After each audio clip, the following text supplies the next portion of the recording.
por toda la concurrencia. Me ha encomendado la Agencia Nacional de Defensa Jurídica del Estado que dicte una charla hoy sobre recursos extraordinarios.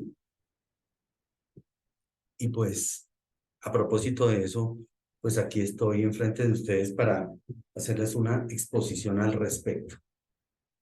Me parece que lo más importante es comenzar diciendo que los recursos hacen parte del género, digamos, más comprensivo de lo que son los medios de impugnación.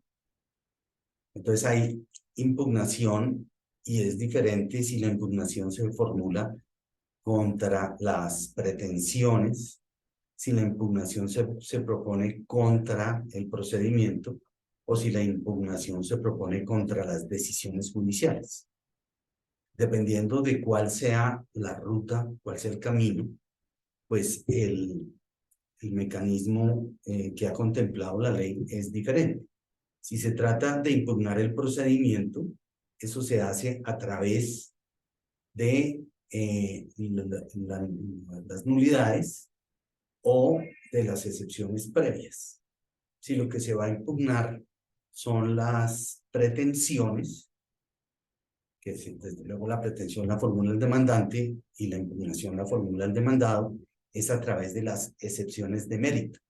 Y finalmente, para lo que nos interesa, si lo que se va a impugnar es una decisión judicial, entonces se hace a través de los recursos. ¿Qué son los recursos? El famoso tratadista uruguayo Gutiérrez dice que recurso es regresar al punto de partida. Es como recorrer el mismo camino. Y bajo ese ámbito, yo quiero llamar a cuento que nuestro Código General del Proceso, la Ley 1564 de 2012, en su artículo 278, describe lo que son las providencias. En nuestro sistema, claramente hay solo dos tipos de providencias. Y están, repito, en ese artículo 278, que en lo pertinente les voy a leer a continuación. No es largo y además es absolutamente central. El artículo 278 dice: clases de providencias. Las providencias del juez pueden ser autos o sentencias. Fíjense que no hay otra opción. O son sentencias o son autos. Y agrego, son sentencias las que deciden sobre las pretensiones de la demanda, las excepciones de mérito, cualquiera que fuera la instancia en que se pronuncien, las que deciden el incidente de liquidación de perjuicios y las que resuelvan los recursos de casación y revisión. Y termina con esto: son autos todas las demás providencias. Entonces, aquí ya tenemos claridad sobre cuáles son las providencias que son susceptibles de los recursos. Y entramos a mencionar que todos los recursos, todos, han sido concebidos ante el reconocimiento explícito que hace la ley de lo que es la falibilidad del juez, que es un ser humano. Entonces, los recursos están consagrados todos para enmendar los errores que ha cometido el juez que resuelve algún asunto. Y puede ser un auto o una sentencia, según lo que acabamos de decir. Para trazar la frontera entre lo que son los recursos ordinarios y lo que son los extraordinarios, particularmente en lo que nos atañe a esta exposición, se ha dicho que para determinar que son extraordinarios hay tres criterios. Primero, la clase de providencias impugnables. Segundo, los motivos o circunstancias o causales para atacarlas. Y tercero, la actividad jurisdiccional para su conocimiento y decisión. En el proceso civil, y aquí vamos a hablar tanto de los recursos extraordinarios en lo civil como los recursos extraordinarios en lo contencioso administrativo. En el proceso civil, los recursos ordinarios son reposición, apelación, súplica, queja, y extraordinarios, casación, revisión y anulación. Esta anulación pues será objeto de un comentario más adelante. En el proceso contencioso administrativo también tenemos ordinarios y extraordinarios. Los ordinarios son reposición, apelación, queja y súplica, y los extraordinarios, revisión, unificación de jurisprudencia, el mecanismo eventual de revisión y el de anulación. Observen cómo repetí anulación, igual que repetí revisión en lo civil y en lo contencioso administrativo, porque tienen regulaciones muy cercanas, particularmente la revisión. La anulación es el mismo régimen y eso está en la ley 1563. Debo observar adicionalmente que como se trata digamos, de un recurso, de un mecanismo de impugnación novedoso en todos los casos, no me refiero a que sea digamos, una de aparición reciente en nuestros ordenamientos jurídicos, sino que en la mayoría de los casos, en la mayoría, no en todos, se trata de decisiones o de impugnación contra decisiones que deben virtualmente o naturalmente adquirir el carácter de definitivas. Veremos que en todos los recursos extraordinarios, las providencias pasibles de ser resueltas a través de sus mecanismos son las sentencias, salvo el caso de la eventual revisión. Es un mecanismo contemplado únicamente para acciones populares y de grupo, y en esta hipótesis o en este ámbito, allí pueden ser tanto autos como sentencias. Pero es importante destacar que no se trata de una nueva instancia, sino de un escenario extraordinario. Y a propósito de eso, es importante saber que en los recursos extraordinarios, cuando el juez los resuelve, no resuelve el proceso, sino únicamente el recurso. Vamos a ver con un poco más de detalle los diferentes recursos extraordinarios. Y a propósito de eso, comenzamos con los recursos extraordinarios en materia civil. El recurso de casación se encuentra regulado en nuestro régimen actual entre los artículos 333 y 351 del Código General del Proceso. Entonces, comienza la regulación y establece cuáles decisiones son susceptibles de ese tipo de impugnación. Ya lo dije, únicamente las sentencias dictadas en procesos declarativos, no para los ejecutivos, no para los liquidatorios, la hipótesis de la sentencia que aprueba la liquidación en la sucesión, no para los procesos de jurisdicción voluntaria, no para el proceso monitorio. Esos son además los procesos tipo que consagran nuestro ordenamiento jurídico. ¿Quién tiene legitimación para recurrir en casación? Entonces, aquí se debe, digamos, auscultar el asunto desde el punto de vista subjetivo. Y entonces, ¿quiénes pueden recurrir? Las partes, el demandante, el demandado, el llamado en garantía, el sustituto procesal, el sucesor procesal, el tercero interviniente, el que presenta una demanda excluyente que antes llamábamos ad excludendum, el Ministerio Público. Eso en líneas generales son los sujetos que tienen legitimación para recurrir en casación. Asimismo, se habla del aspecto objetivo porque el aspecto objetivo, porque no respecto de cualquier providencia procede este recurso. Entonces debe haber un perjuicio y el perjuicio debe estar inserto en la parte resolutiva de la sentencia. A propósito de eso, es importante mencionar que si la sentencia de segunda instancia, porque se trata la casación únicamente respecto de sentencias de segunda instancia dictadas por tribunales superiores en sede de procesos declarativos, se debe destacar que, volviendo un poco al tema del aspecto subjetivo, que si la sentencia de segunda instancia es meramente confirmatoria, quien no apeló del fallo de primer grado no tiene legitimidad para recurrir en casación. Asimismo, se ha debatido mucho sobre si es o no es recurrible en casación la sentencia inhibitoria, y pues es un tema bastante pantanoso hoy en día, porque muchos consideran, con acierto quizás, que hoy en día, según nuestra regulación, la sentencia inhibitoria, que hace muchos años tenía mucho espacio, hoy en día, repito, se considera en casi todos los eventos como una sentencia ilegal.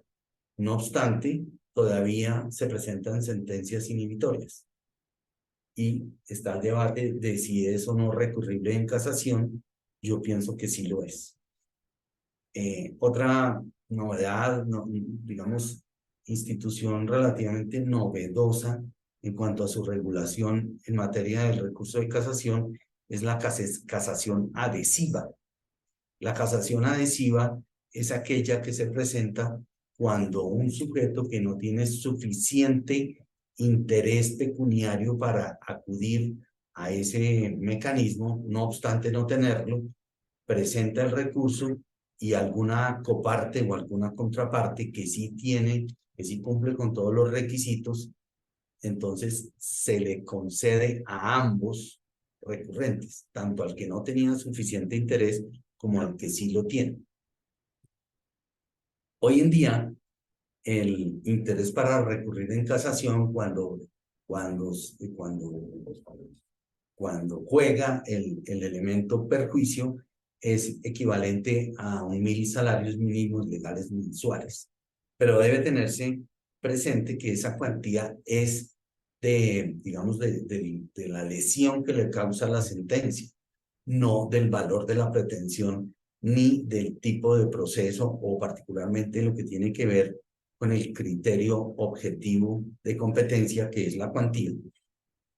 El criterio objetivo puede ser naturaleza o cuantía, pero estamos hablando concretamente de la cuantía. La cuantía del proceso o de la pretensión es distinto de la cuantía del interés para recurrir. Para lo que toca con el interés para recurrir, la norma exige es respecto del perjuicio que el fallo acusado le irroga al recurrente. Y hay un elemento que además juega con bastante, digamos, armonía en el nuevo régimen. Me refiero al Código General del Proceso, en contraste con el Código de Procedimiento Civil que nos reguló durante 40 años o quizás 50, yo creo que con muy buen suceso. Pero entonces, al punto del interés para recurrir en casación, cuando, cuando, cuando ese criterio, repito, de la cuantía es relevante, el recurrente debe auscultar si en el expediente hay suficiente acreditación de ese perjuicio y si está vertido en las pruebas que obran en el expediente. Si no es así, es decir, si el recurrente considera que no hay suficiente acreditación del interés para recurrir y que es suficiente, es decir, superior a los 1.000 salarios mínimos que ya dije, salarios mínimos mensuales, entonces el recurrente, en el momento de interponer el recurso, pues lo presenta, te pongo recurso de casación, y con él debe aportar un dictamen pericial. Si el tiempo no le ha alcanzado, lo cual es completamente cotidiano, es usual, el artículo 226 del Código General del Proceso, que es una norma de carácter general, establece que se le brinda la oportunidad a aquel sujeto procesal que desea valerse de ese medio de convicción para pedir término, para pedir un plazo adicional que el juez está en la obligación de concederle, y además la ley establece que en ningún caso será inferior a 10 días. Sin embargo, la usanza es que el recurrente o el interesado, en este caso el recurrente, pero pues digo para todos los casos en que una parte desea valerse de un dictamen pericial, pues pide el término, y quien lo pide menciona cuál es su aspiración. Señor juez, o señor tribunal, señores tribunal, señores magistrados, concédanme 20 días, concédanme un mes, 2 meses, los necesito para la consecución y aportación del dictamen pericial. También es importante establecer si los extremos de la relación jurídica procesal están conformados de manera unitaria o de manera colegiada o colectiva, caso en el cual, cuando se trata de varios sujetos que conforman la parte demandante o la parte demandada, y ahí ustedes pueden agregarle las complicaciones naturales de este tipo de situaciones, y ya los había mencionado, los litisconsortes, y en los intervinientes, en los llamados en garantía, etcétera.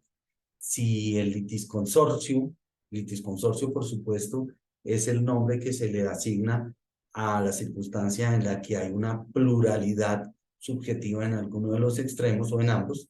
Entonces, cuando el recurrente, mejor, la parte recurrente está conformada por un litisconsorcio, el tribunal, al momento de estudiar la concesión del recurso, debe estudiar si se trata de un litisconsorcio facultativo o si es un litisconsorcio necesario.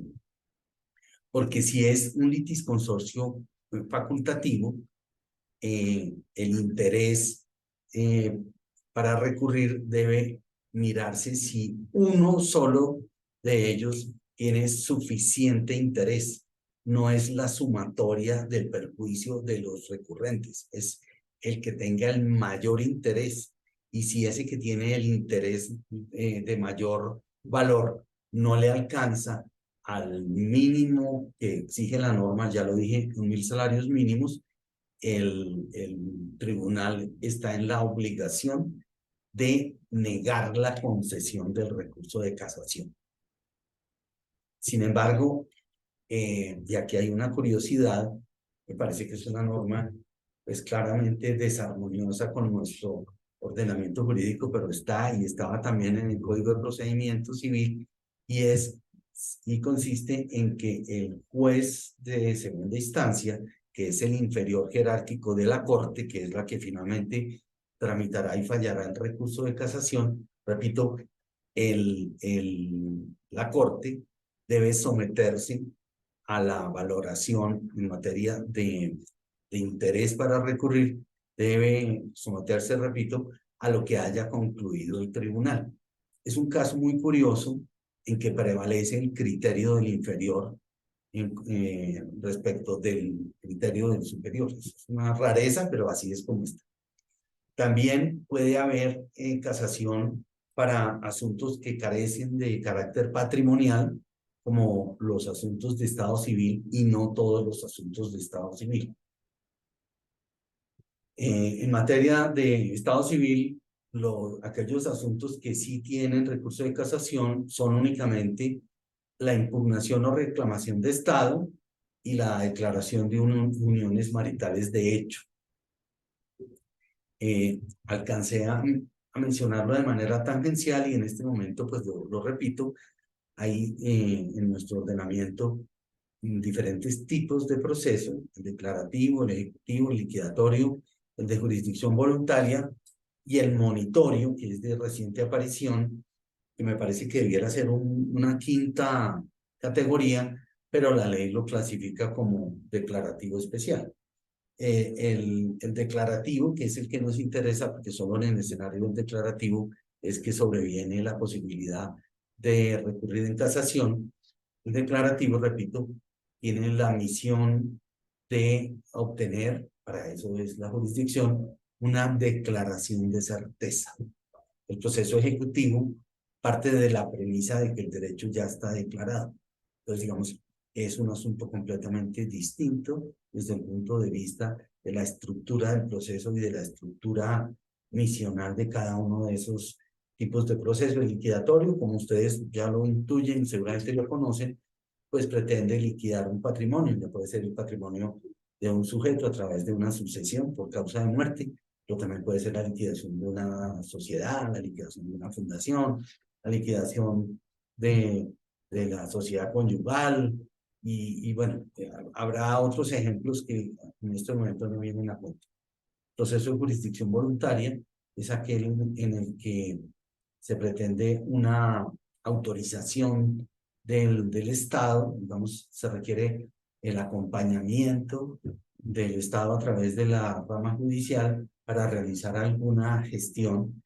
En el proceso de jurisdicción voluntaria no hay propiamente un demandado, no hay un adversario y pues digamos, a los efectos de lo que nos interesa, no tiene ninguna relevancia.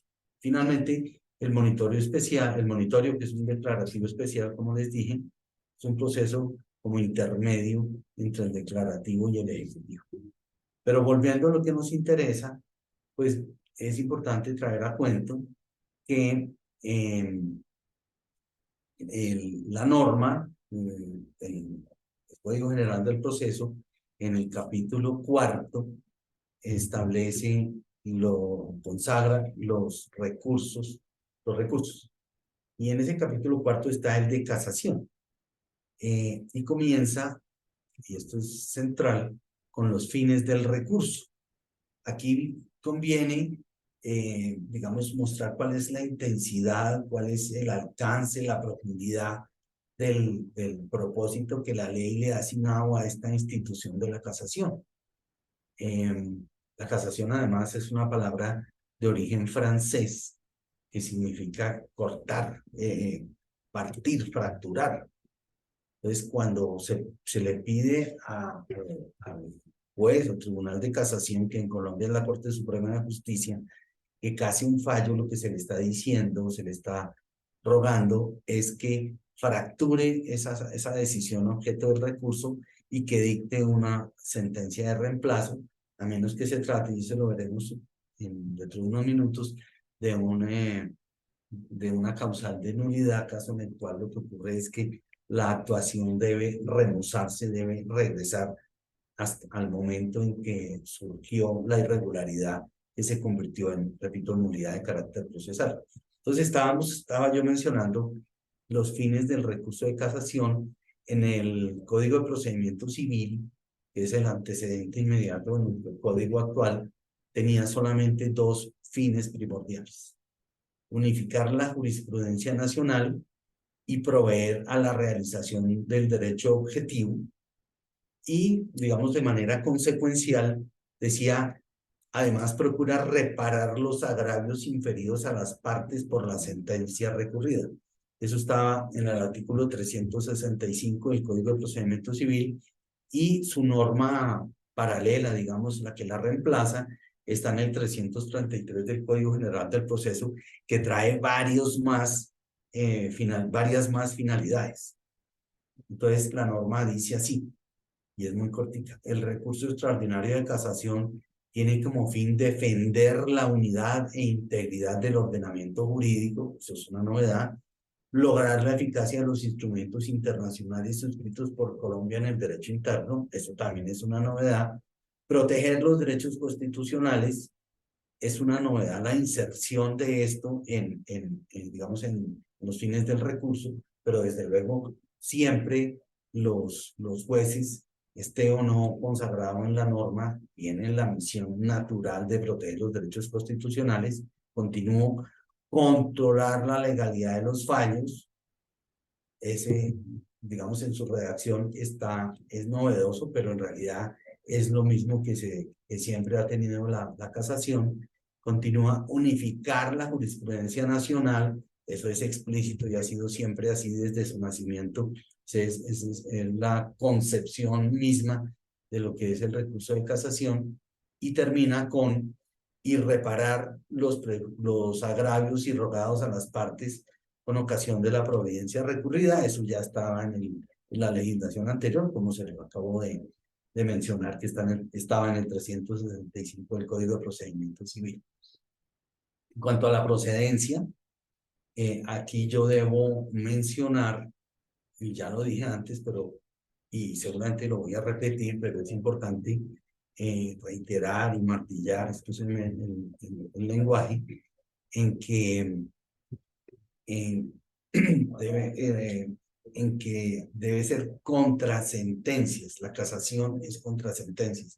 Y en general los recursos extraordinarios proceden únicamente respecto de sentencias, salvo el caso del mecanismo eventual de revisión que veremos más adelante, que procede en sede de las acciones populares y de grupo, que regula de manera principal, pero no exclusiva, la Ley 472 de 1998, y en ese escenario de las acciones populares y de grupo es susceptible del recurso del mecanismo eventual de revisión, no solamente la sentencia, sino eventualmente también algún auto. Y ya vimos lo que es un auto y lo que es una sentencia. Entonces, ya lo dije, la procedencia del recurso de casación respecto de sentencias dictadas en segunda instancia por los tribunales superiores para toda clase de procesos declarativos, agrega las dictadas en acciones de grupo cuya competencia no corresponde, cuya competencia corresponda a la jurisdicción ordinaria. Y tercera hipótesis, las dictadas para liquidar una condena en concreto.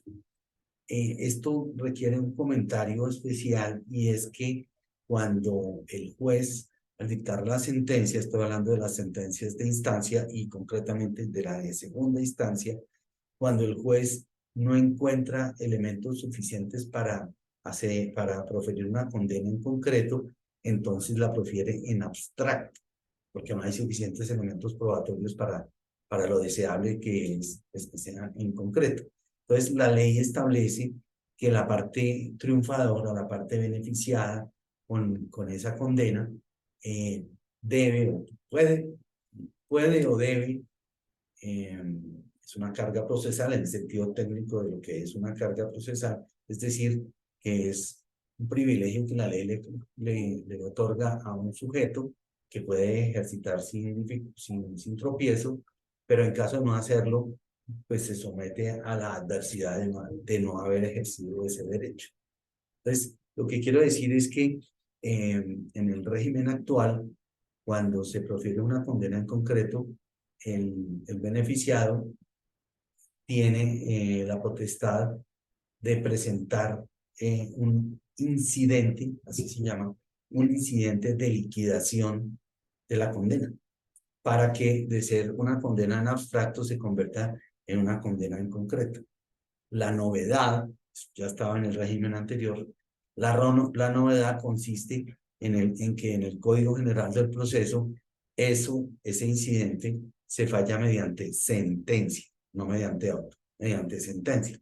Sin embargo, es importante poner de contraste que en el código, en el CEPACA, el Código de Procedimiento Administrativo y de lo Contencioso Administrativo, ese incidente se falla en auto. Y así pues nosotros encontramos, pero pues ese no es el tema de esta charla, encontramos regulaciones que son claramente, digamos, desarmoniosas entre el Código General del Proceso y el CEPACA, normas ambas vigentes, codificaciones contemporáneas entre la expedición de uno y otro, de una y otra, pues pasó apenas un año. Después viene la regulación de la casación adhesiva, que ya mencionamos. Viene ahora un aspecto primordial, que es las causales. Y yo les dije al principio que uno de los criterios, quizás el más relevante, el más importante para establecer si un recurso es ordinario o extraordinario, pero particularmente para precisar los extraordinarios, es que proceda únicamente respecto de determinados motivos, que es lo que técnicamente se conoce como causales. Causales todas que están enlistadas y es una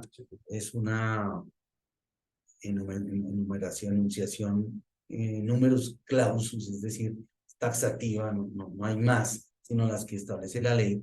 Son 5 causales, artículo 336. Vamos a leerlas, pero vamos a hacer una aproximación conceptual a cada uno de ellos, porque, pues digamos,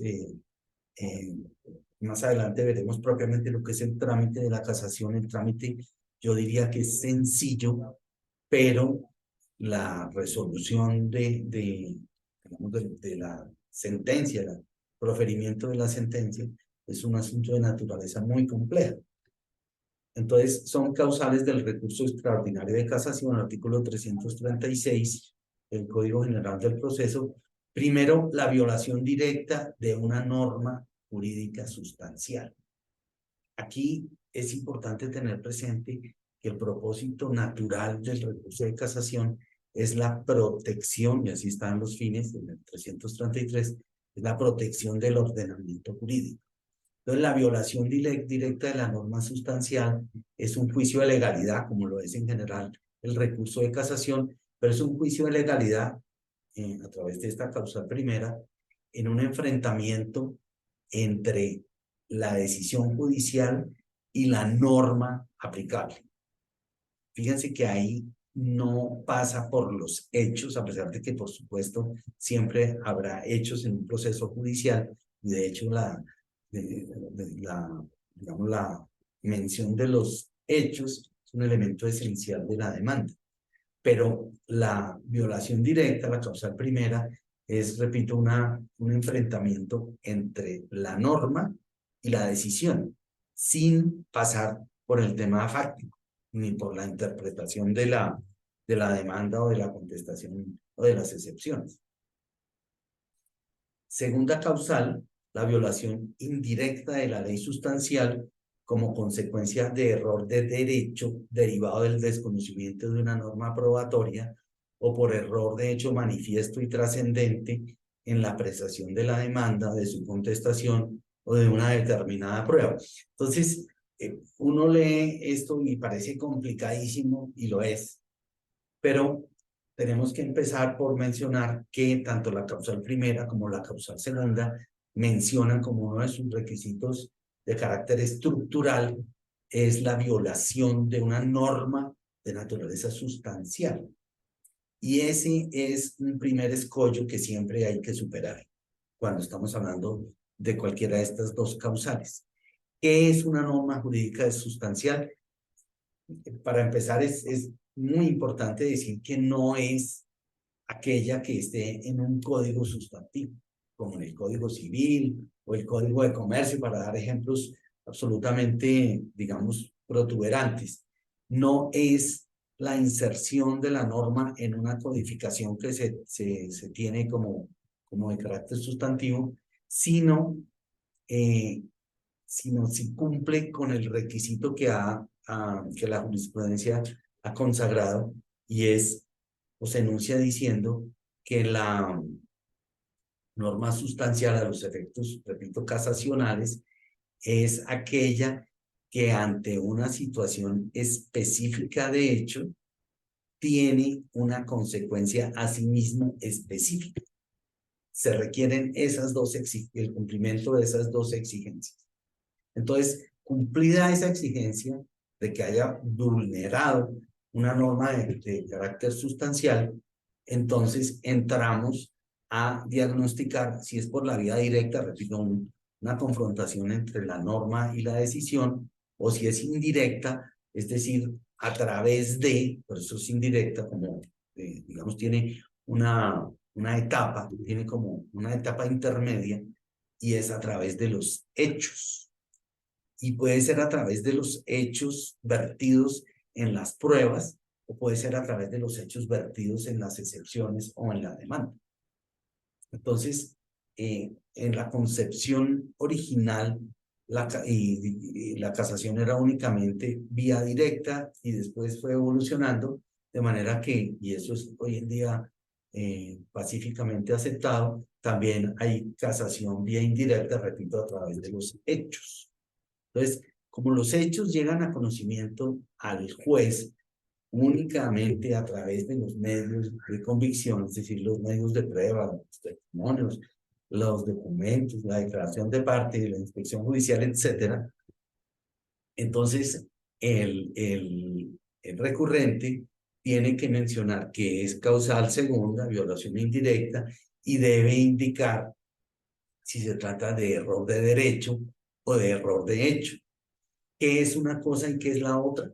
Y fíjense cómo el error de hecho tiene más exigencias, ya lo vamos a ver, pero comencemos con como digamos en el orden que traza la norma. Como consecuencia de error de derecho derivado del desconocimiento de una norma probatoria.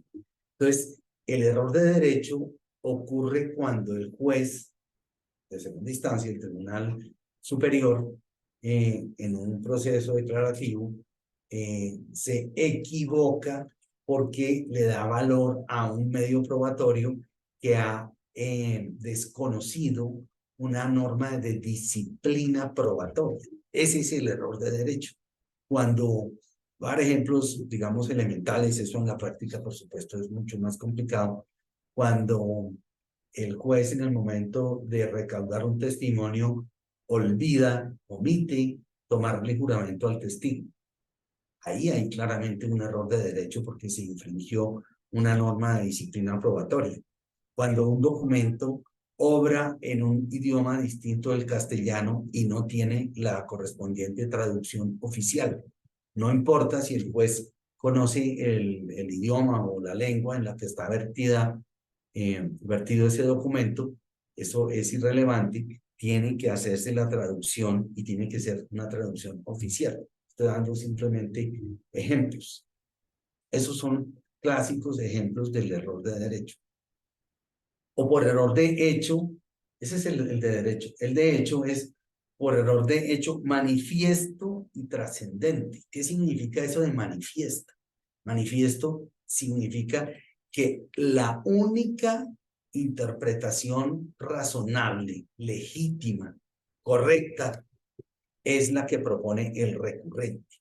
Si se presenta una situación y es de ocurrencia, se los digo a ustedes, perfectamente cotidiana, que el juez, el tribunal, valora una prueba y le da un alcance distinto del que propone el recurrente, pero ese alcance que le da el juez es, digamos, es razonable, así, digamos, pudiera ser incluso equivocado, pero razonable.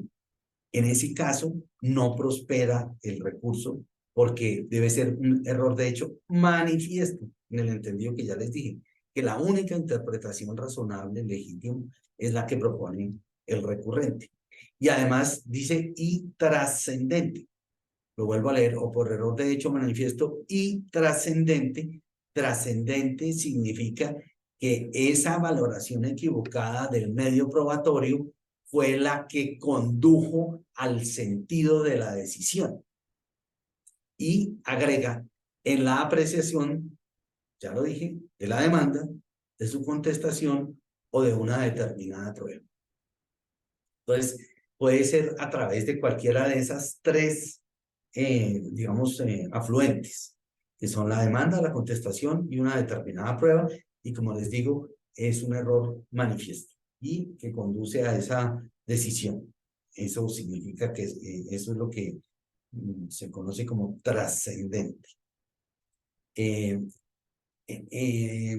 al respecto, habría que mencionar, pero solamente como una referencia histórica, que más o menos igual estaba en el Código de Procedimiento Civil y incluso estaba en el 368 de ese ordenamiento, incluso en el Código Judicial de 1931, pero en el Código Judicial de 1931 y también en la versión original del Código de Procedimiento de 1970, se mencionaba lo que llamaban el concepto de la violación. Y entonces era ser la sentencia, perdón, el concepto de la violación era uno de tres: por falta de aplicación, por aplicación indebida o por interpretación errónea. Hoy en día no es normativo hacer el diagnóstico de cuál de esas tres posibilidades, pero si el recurrente lo hace, pues por lo menos que lo haga de manera apropiada. ¿Qué es la falta de aplicación? Cuando la norma que regula la situación, estamos hablando de un contrato de compra-venta, estoy dando un ejemplo, por supuesto, y resulta que el juez aplica normas del contrato de comodato. Eso es un error por falta de aplicación. O mejor, digamos, la falta de aplicación y la aplicación indebida son como hermanas siamesas, en la medida en que, ya lo dije, a una situación hipotética se le aplica una norma que no es la que regula esa situación. Entonces, falta, en el ejemplo que di, faltó la aplicación de la norma que regula la compraventa, pero aplicó indebidamente la del comodato. Entonces, en ese caso, digamos, coinciden los dos conceptos de violación. O por interpretación errónea, es la tercera posibilidad, que consiste en que el juez, el tribunal, aplica la norma que sí regula el asunto, pero le da un alcance distinto del que para esa situación concreta traza el legislador. Estábamos hablando de las causales de casación. Las primeras dos, por supuesto, son las más relevantes, sin que quiera, por supuesto, desconocer la importancia a las demás. La tercera causal de casación es no estar la sentencia en consonancia con los hechos, con las pretensiones de la demanda o con las excepciones propuestas por el demandado o que el juez ha debido reconocer de oficio. Esto, digamos, es la violación del principio de la congruencia. Cuarto, pues digamos, de eso podríamos hablar. Pues, bueno, mencionemos que la congruencia o la incongruencia, mejor, tiene tres posibilidades o tres vertientes, que son lo que se conoce como el fallo extra petita, el fallo ultra petita o el fallo mínima petita. El fallo extra petita consiste en que el juez falló algo que no se le pidió.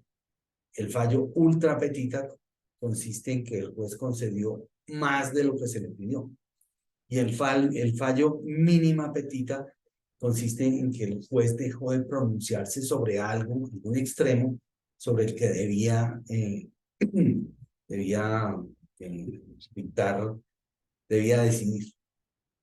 Es importante no confundir la mínima petita con la infrapetita, que consiste, que no es una violación a la congruencia, que consiste en que el juez concede menos de lo que se pide. Pero ese no es el tema de la mínima petita, que obedece, ya lo dije, a que el juez fue omiso, dejó de pronunciarse sobre algo que merecía pronunciamiento. La cuarta causal de casación: contener la sentencia de decisiones que hagan más gravosa la situación del apelante único.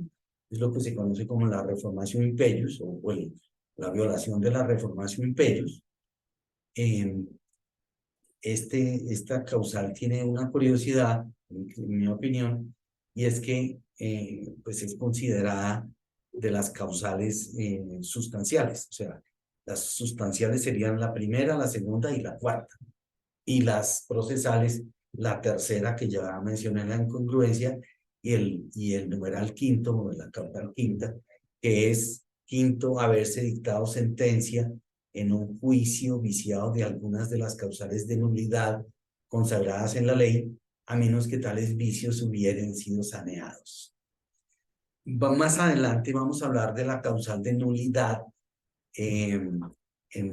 sede del recurso de revisión, pero en el recurso de revisión requiere que sea una nulidad originada en la sentencia. Bien, vamos a mencionar muy rápidamente, porque ya el tiempo es estrecho, rápidamente cómo es el trámite del recurso extraordinario de casación. Se profiere el fallo de segunda instancia, la parte vencida presenta su recurso de casación. El recurso de casación suele ser algo muy sencillo, puede ser un párrafo. El juez, el tribunal, en el momento de calificar la concedibilidad del recurso, valora que haya sido presentado en tiempo por un sujeto interesado, por el que resultó vencido, que haya los requisitos naturales. Entonces, viene el primer filtro, que es la concesión. Entonces, el tribunal concede el recurso, se envía la actuación a la corte vuelve a calificar el recurso y en este caso, si cumple los requisitos, entonces se admite, que es el segundo filtro. Entonces, en los recursos en que hay desarrollo del principio digamos, del principio el factor funcional de competencia, tiene dos filtros: la concesión, que la hace el juzgador inferior, y la admisión, que la hace el superior. Entonces, admitido el recurso en la misma providencia, en el mismo auto, se le concede al recurrente o a los recurrentes el término común de 30 días para que presenten sus respectivas demandas. La demanda de casación debe cumplir unos requisitos formales que son muy exigentes, y por supuesto debe mencionar cuál es cuál es el error en que incurrió el tribunal al momento de proferir la sentencia que el recurrente objeta, impugna. Después habría que mencionar que en líneas generales el recurso de casación se concede en el efecto devolutivo. Suele pensarse que eso solamente se aplica o se predica del recurso de apelación, y no es así. En líneas generales, quien presenta un recurso de casación no puede impedir que se cumpla la decisión mientras se tramita el recurso, a menos que en el escrito mediante el cual interpone el recurso de casación pida la suspensión de la ejecución del fallo mientras se tramita el recurso, para lo cual ofrece o puede ofrecer, debe ofrecer una caución para garantizar los perjuicios que pueda causar la, la tardanza en la tramitación respecto de la persona o de las prestaciones que obtuvo a su favor el triunfador en el proceso. Es posible, habría que comentarlo, es posible que la caución, pues sea cualquier tipo de caución. Si el recurrente no menciona de manera explícita en el momento de interponer el recurso cuál es el tipo de caución que ofrece, residualmente, entonces el tribunal ordenará que la caución se haga en dinero. Y debo decir que es esa la única oportunidad. No es presentar el recurso de casación y después, en una etapa subsiguiente, ofrecer una caución distinta de dinero. No, es únicamente en el momento de presentar el recurso. También hay hipótesis en las que no se cumple la decisión, y es cuando ambas partes recurren, o cuando se trata de un asunto de estado civil. Bien, después, como les dije, se viene la calificación del recurso, la corte admite, pues claro que lo puede inadmitir, pero desde luego ahí terminaría la charla. Pues admitido el recurso, en la misma providencia le corre traslado al recurrente o a los recurrentes para que presenten sus demandas de casación. El artículo 344 establece cuáles son los requisitos de la demanda, y yo les sugeriría que para esta o para cualquier otra situación, pues lean siempre la norma y sometan sus escritos o sus intervenciones a lo que de manera mandatoria establece el ordenamiento. Si la demanda de casación se presenta de manera extemporánea, el magistrado ponente declarará desierto el recurso. Si no se cumple con los requisitos de la demanda, que es una hipótesis distinta, lo que ocurre es que se inadmite la demanda de casación. Y ese auto inadmisorio de la demanda de casación no es como el auto inadmisorio de la demanda, digamos, que da origen al proceso, en la medida en que no hay posibilidad de subsanarla. Lo que quedó la demanda de casación inadmitida quedó inadmitida. Y esa decisión, además, ese auto, no es de ponente, como sí lo es el auto admisorio, sino de sala, y es un auto que carece de recursos, ni reposición, ni súplica, ninguno.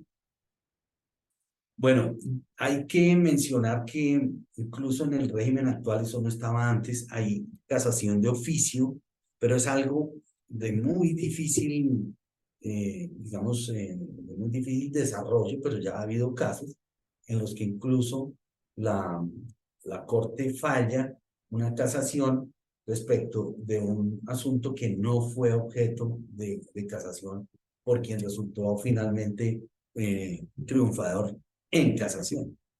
Es toda una paradoja.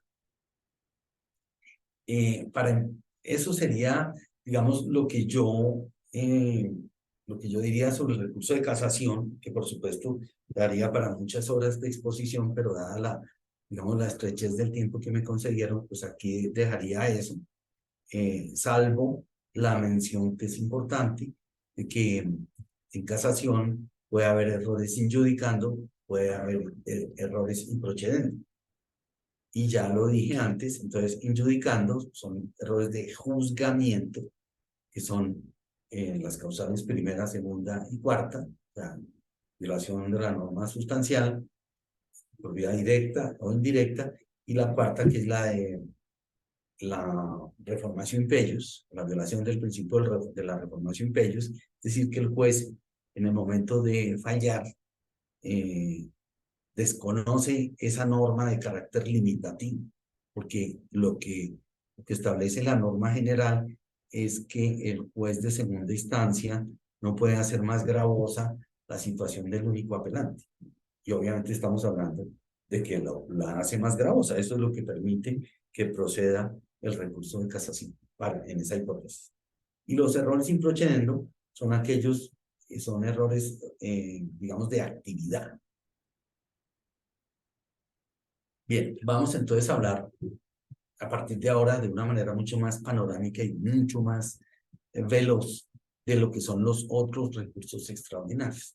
El de revisión, bueno, aquí habría que mencionar un contraste importante, y es que el recurso de casación, y ya lo había dicho, apunta o pretende inicialmente proteger el ordenamiento jurídico.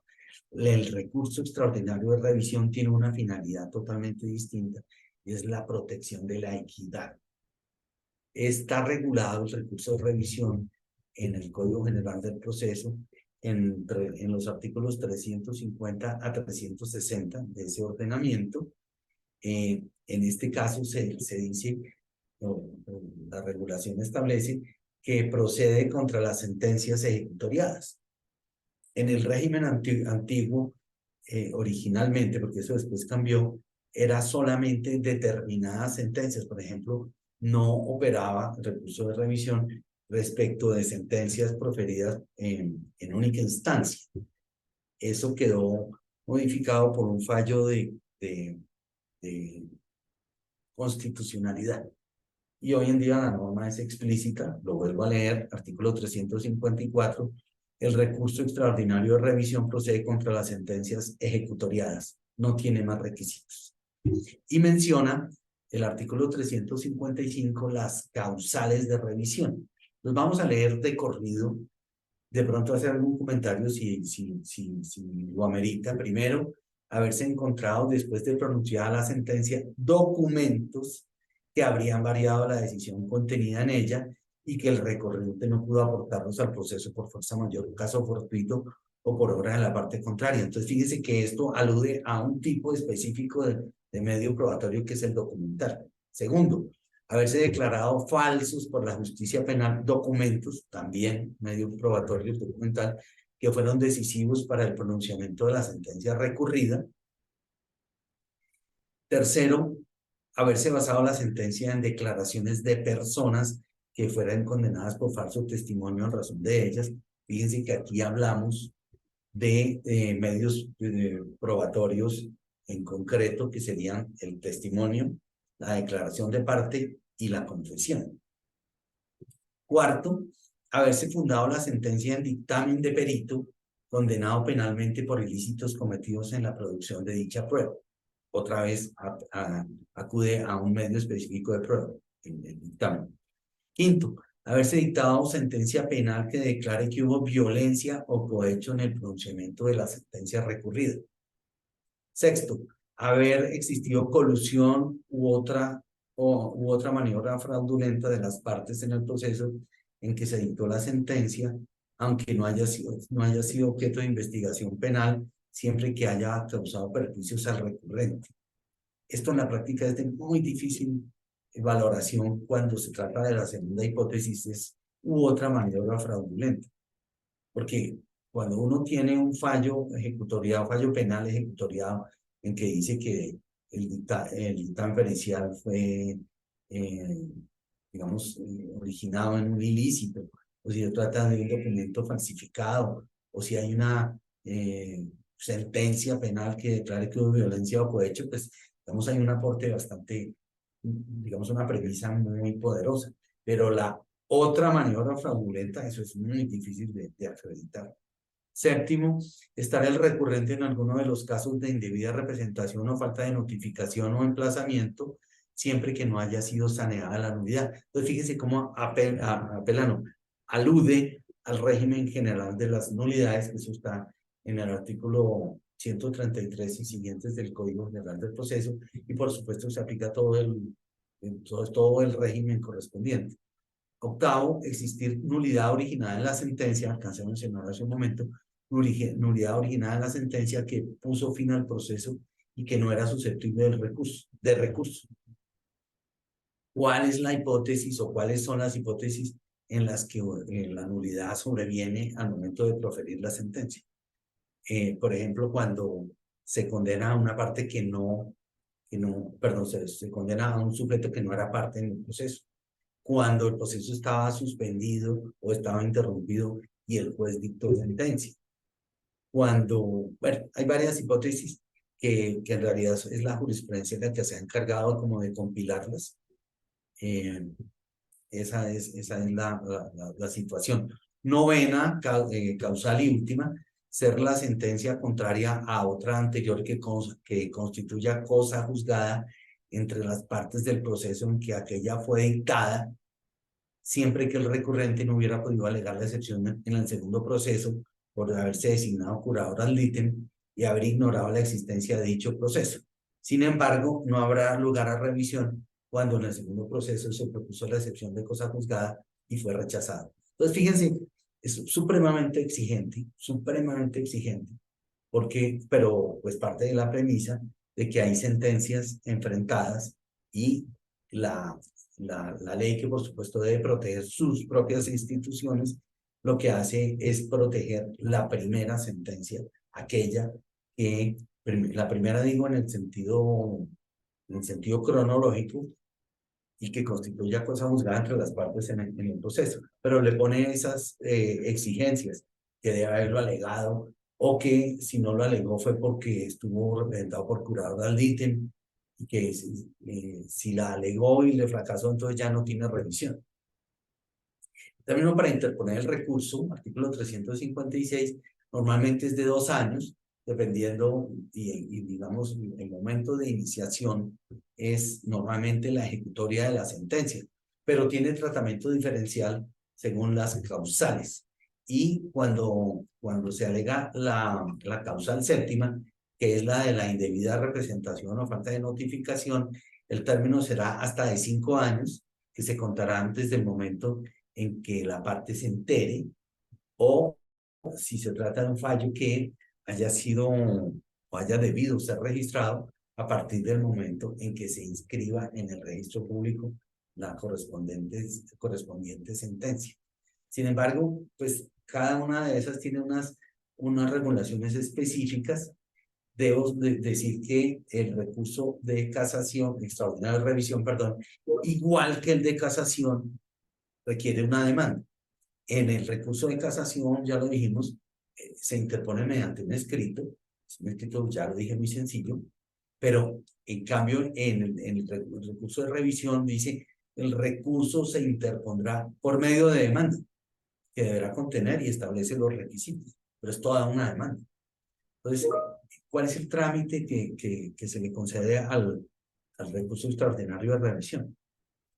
La Corte o el tribunal, porque también los tribunales superiores tramitan y fallan recursos extraordinarios de revisión, examina si los requisitos, si la demanda reúne los requisitos y si no los cumple, pues se inadmite, pero esta inadmisibilidad de la demanda sí conduce a la posibilidad de subsanarla.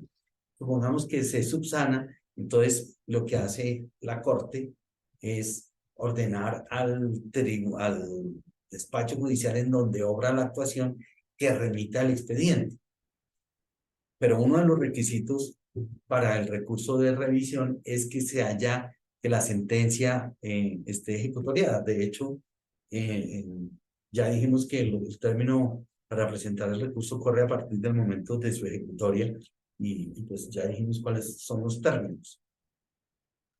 Sin embargo, es posible que el cumplimiento de la sentencia recurrida esté en trámite, que esté pendiente, que no haya sido finiquitado, caso en el cual el recurrente deberá suministrar el valor correspondiente a las copias. Hoy en día, con la virtualidad, pues eso está un pocote modificado, pero lo que sí es claro y es necesario tener presente es que en ninguna hipótesis,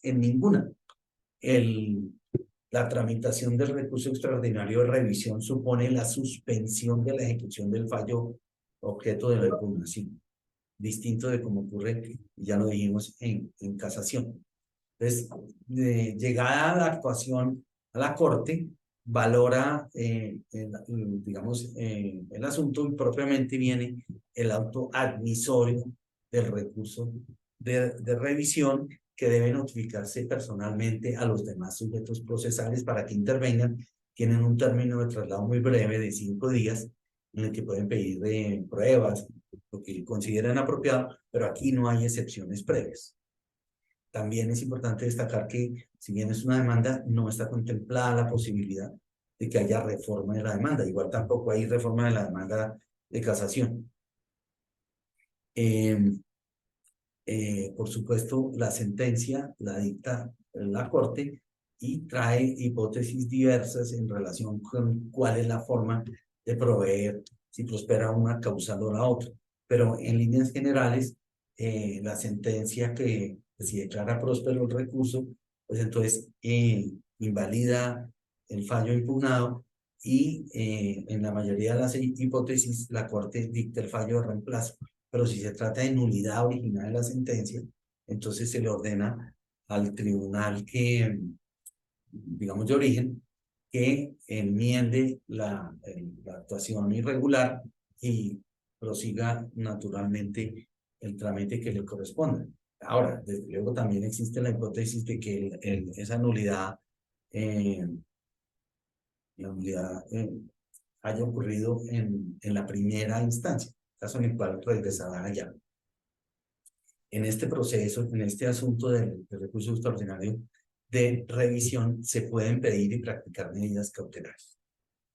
Tercer recurso extraordinario, el de anulación. El recurso de anulación procede respecto de los laudos arbitrales. El laudo es la sentencia que se dicta en los procesos de arbitramiento. Eso está regulado en los artículos 40 a 46 de la Ley 1563 de 2012, que es la estatutaria del régimen arbitral. El artículo 41 establece cuáles son las causales del recurso de anulación. Los voy a leer rápidamente, estamos ya muy cortos de tiempo. Inexistencia o invalidez o inoponibilidad del pacto arbitral. Segundo, la caducidad de la acción, la falta de jurisdicción o de competencia. Tercero, no haberse constituido el tribunal en forma legal. Cuarto, estar el recurrente en alguno de los casos de indebida representación o falta de notificación o emplazamiento, siempre que no se hubiera saneado la nulidad. Quinto, haberse negado el decreto de una prueba pedida oportunamente o haberse dejado de practicar una prueba decretada sin fundamento legal, siempre y cuando se hubiera alegado la omisión oportunamente mediante el recurso de reposición y aquella pudiera tener incidencia en la decisión. Sexta, haber proferido el laudo o la decisión sobre su aclaración, adición o corrección después del vencimiento del término fijado para el proceso arbitral. Séptimo, haberse fallado en conciencia o equidad debiendo ser en derecho, siempre que esta circunstancia aparezca manifiesta en el laudo. Esta suele ser una causal, digamos, comodín, porque muchos litigantes la utilizan como un recurso desesperado, pero es muy difícil que se configure. Octavo, contener el laudo disposiciones contradictorias, errores aritméticos o errores por omisión o cambio de palabras o alteración de estas, siempre que estén comprendidas en la parte resolutiva o influyan en ella y hubieran sido alegadas oportunamente ante el tribunal. Novena y última, haber recaído el laudo sobre aspectos no sujetos a la decisión de los árbitros, haber concedido más de lo pedido o haber decidido sobre cuestiones sujetas al arbitramiento. Esto es un régimen especial del principio de la congruencia. Como ustedes pueden advertir, casi todas las causales de anulación tienen unos requisitos de procedibilidad que deben cumplirse de una manera supremamente estricta, so pena de que, por supuesto, no proceda el recurso. Entonces, presentado el recurso, que debe presentarse a más tardar dentro de los 30 días siguientes a la ejecutoria del laudo, el tribunal de arbitramiento remitirá la actuación. Bueno, primero le corre traslado a los no recurrentes para que se pronuncien y después de eso remite la actuación ante el tribunal que ha de resolver el recurso de anulación.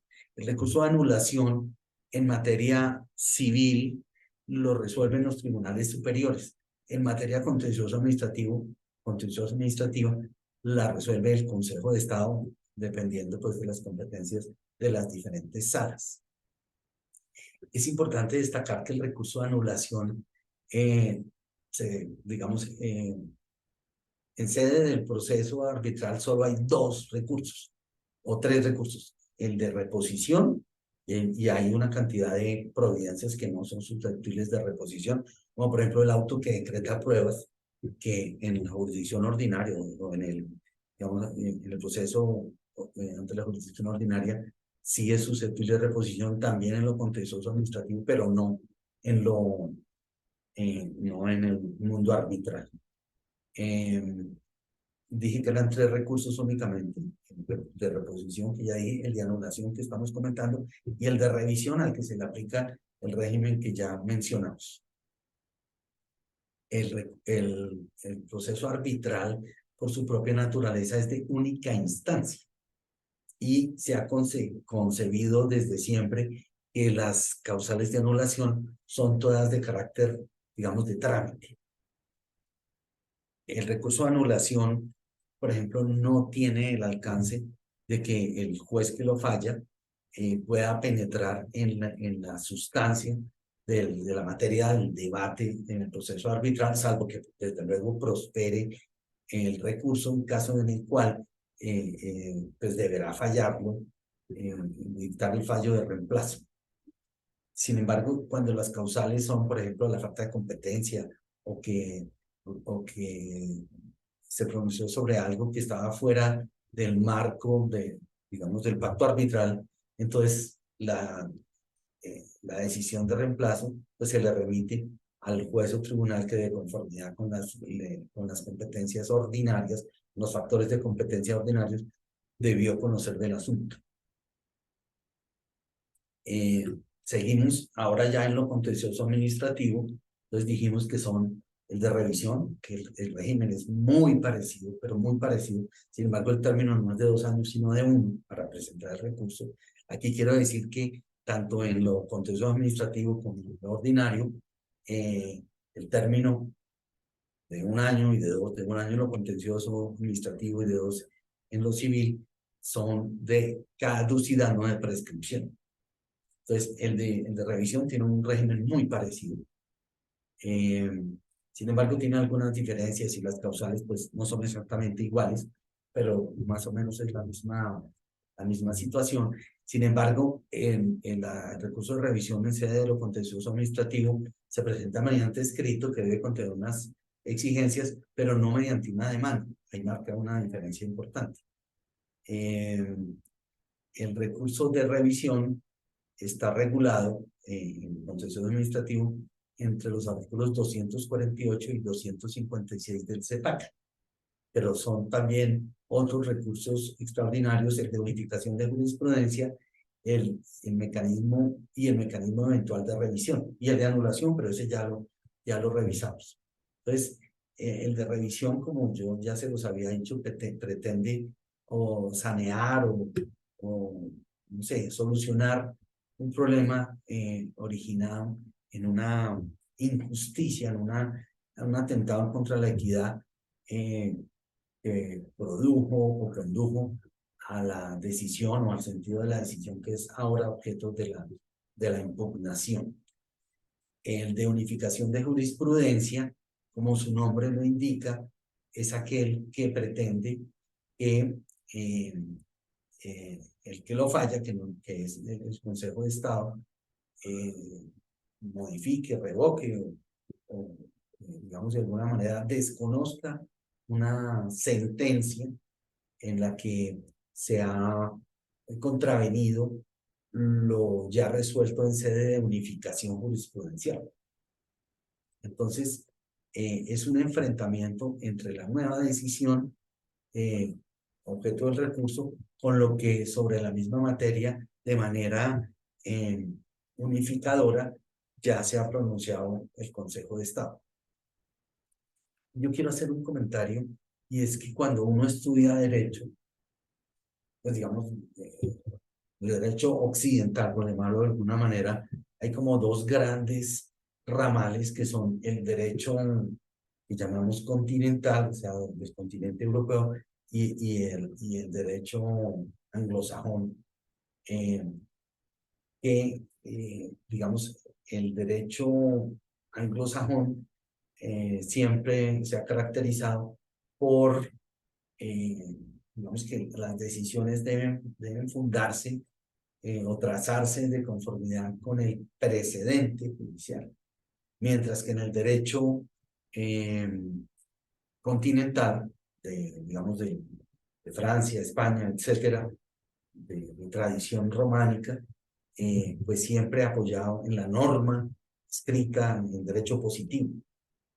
Este recurso extraordinario de unificación de jurisprudencia es un punto absolutamente transparente de cómo nuestro sistema continental está mirando hacia el sistema anglosajón, asimismo como, pero de eso no es esta charla, el derecho anglosajón también está mirando hacia el derecho, hacia el derecho continental, en cuanto que ahora, y más con el pasar digamos, con el pasar de la historia, pues ahora la norma sustancial, la norma, no, tal vez no la norma sustancial, sino la norma positiva, pues va recobrando cada vez más importancia en ese sistema anglosajón. Pero para lo que nos interesa es la unificación de jurisprudencia, es que ya no estamos solamente sometidos al imperio de la ley positiva como uno lo alcanza a detectar en el 230 de la Constitución Política, sino que también la jurisprudencia que entre nosotros se ha considerado una fuente, digamos, de menos jerarquía, de menos rango que la ley, pues ahora ella es una fuente formal que tiene reconocimiento vía estos recursos extraordinarios. Finalmente, y ya para terminar, porque me quedan 6 minutos, el mecanismo eventual de revisión es muy, digamos, es la posibilidad que consagra la ley, particularmente la ley 270 de 1998, que es la estatutaria de Administración de Justicia que consagra, pero fíjense, es toda una paradoja, pero no es mayormente relevante, solamente pues es como una anécdota normativa, que el mecanismo eventual de revisión está en la ley 270 y opera únicamente para las acciones populares y de grupo que nacieron con la ley 472 de 1998. Sin embargo, esa ley estatutaria, la ley 270, pues ha tenido modificaciones y particularmente para lo que nos interesa, el artículo 273 del CEPACA, el artículo 36A de la ley 270 y el artículo 11 de la ley 1285 de 2009 son los que regulan propiamente este mecanismo. Y pues para lo que nos interesa voy a leer rápidamente el 273 del CEPACA que ya les mencioné. Dice: la revisión eventual procederá a petición de parte del Ministerio Público contra las sentencias o providencias que determinen la finalización o archivo de los procesos promovidos para la protección de derechos e intereses colectivos, o sea, acción popular, y la reparación de daños causados a un grupo, proferidas por los tribunales administrativos que no sean susceptibles del recurso de apelación ante el Consejo de Estado en los siguientes casos. Entonces vienen las causales. Pero miren cómo se trata de sentencias proferidas por los tribunales administrativos. Si bien, digamos, conceptualmente, cuando uno habla de jueces, la palabra jueces comprende no solamente a los unipersonales, sino a los colegiados. Es decir, cuando hablo de jueces, estoy hablando tanto del juzgado administrativo como del juzgado civil municipal, como de los magistrados. Pero, y cuando hablo de magistrados, en un término así también coloquial, también se habla de los jueces. Sin embargo, a esta norma se habla claramente de que se trata de sentencias proferidas por los tribunales administrativos, y bajo ese contexto, digamos, del lenguaje coloquial, uno diría que el Consejo de Estado es tribunal administrativo, pues no para los efectos de este mecanismo. Son solamente los tribunales administrativos de los distritos judiciales correspondientes los que serían susceptibles de este mecanismo, y las causales son dos. Cuando la providencia objeto de la solicitud de revisión presente contradicciones o divergencias interpretativas sobre el alcance de la ley aplicada entre tribunales.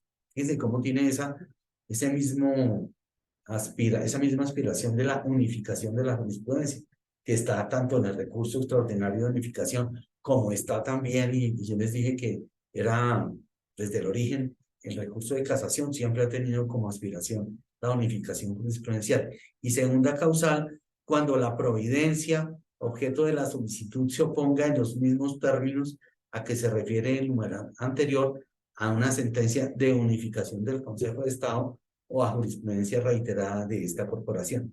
En esos términos quedaría planteado lo que es el mecanismo eventual de revisión, que, como les dije, procede de manera pues privativa, exclusiva para las acciones populares y de grupo. Y remato esta charla con unos, digamos, como sugerencias en materia de recursos extraordinarios, algo muy sencillo, muy elemental, y pues, mi propósito es apenas de naturaleza didáctico, y es que pues quien acuda a los recursos extraordinarios debe tener siempre presente que no es una tercera instancia, o que no es una nueva instancia, y que además el propósito de los recursos extraordinarios en ningún caso supone que el juez del recurso extraordinario o que lo resuelva de fondo el caso, resuelve solamente el recurso. Hay hipótesis en las que prospera el recurso y entonces estudia el caso y lo falla de fondo, pero ese, digamos, el propósito natural de los recursos extraordinarios es el que les acabo de decir, es estudiar el recurso. Y otro comentario o sugerencia,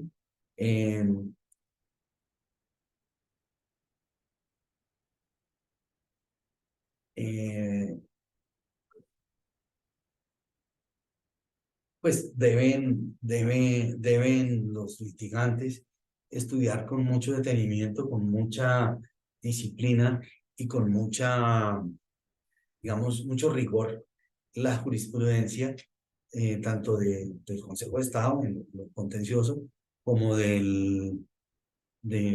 en lo ordinario, pues la jurisprudencia de la Corte Suprema de Justicia.